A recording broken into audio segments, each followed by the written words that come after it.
Dobro večer, poštovani gledatelji. Široki prima pivo novi osvajač košarkaškog kupa Bosne i Hercegovine u muškoj konkurenciji. Širokobriježani su do 6. titule pobjednika kupa došli nakon trijumfa protiv Borac Nektara rezultatom 74-72.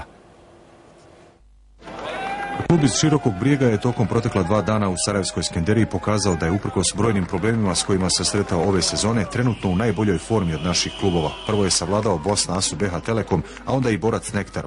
Iako je u obje utakmice viđena uzbudljiva završnica u kojoj je odlučivao posljednji šut, Širokobriježani su na kraju bili najviše skoncentrisani i zasluženo su osvojili ovaj trofej. To sam najavljivao cijeli ovaj tjedan da jednostavno moraš dobiti 2 utakmice.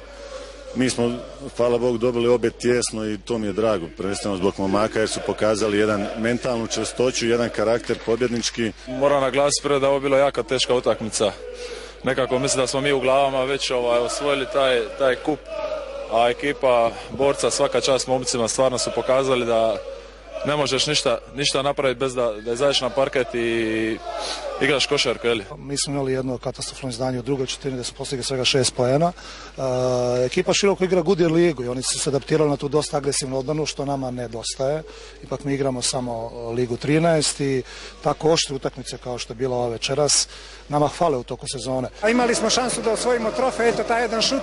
Nismo imali sreće da pogodimo kao i mnogo puta tokom ove sezone, ali šta se radi, Široki je bolja ekipa i zasluženo su osvojili trofej.